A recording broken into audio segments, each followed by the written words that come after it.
In this tutorial, you will be able to watch along as I create a really cool and awesome dispersion effect using just a simple photograph shot against a white wall. I actually did watch a couple of dispersion Photoshop tutorials and they were a little confusing and I couldn't really follow them, so I kind of came up with my own little way of creating a dispersion photograph. I'm sure there's thousands of ways to go about it, so I'll show you the way I came up with. First, I'm going to duplicate the background layer, then go to Filter, Liquify.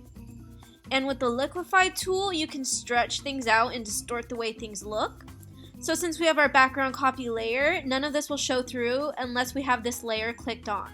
So what I'm going to do with the Liquify tool is just stretch everything out until there's almost virtually no white space or no white wall showing in the picture, because we want color all around.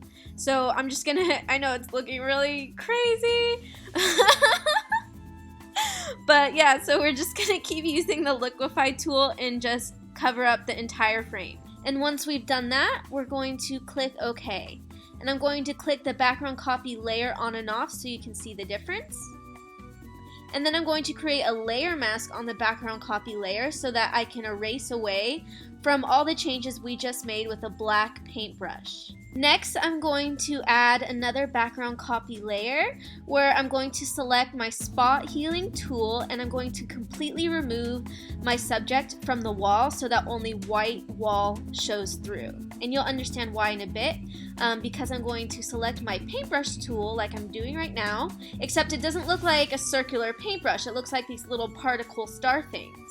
So it's just another different kind of paintbrush I happen to have in my Photoshop program. So what I'm doing basically is just painting the image back in. And if it had been a circular paintbrush like you normally see, then it would just be circles. I'd be painting the image back in circles. And since it looks like little particles, it's being painted back in within particles, if that makes sense. Normally, if I were to try a picture like this outside, I would recommend taking a blank shot with your model not in the picture that you can use to overlap in the Photoshop process. But this was just shot against a white wall, so it's pretty easy to remove my subject anyway, so it didn't really matter taking a blank shot.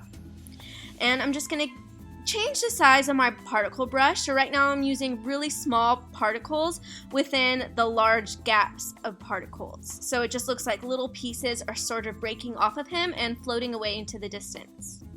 Now it's time to switch to the other layer, the layer on the very top, the one with the liquefied results with all the color.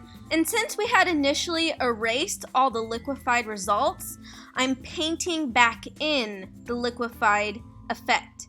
So as you can see in the bottom left hand corner under my toolbar, there's white paint over black paint, which means I'm painting back in. So obviously, as you can tell, I'm going to switch back and forth a lot between black paint over white paint and white paint over black paint.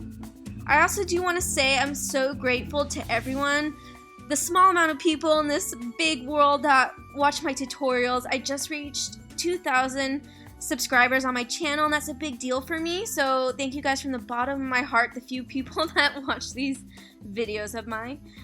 Anyways, so I hope you enjoyed this tutorial. This is another before and after of the entire picture without the selective color adjustment layers and curves and things I normally do. So right now I'm adding selective color adjustment layers. But anyways, if you like this video, please give it a big thumbs up. Leave me a comment in the comment section below. If you have a request on a video you'd like to see, please let me know.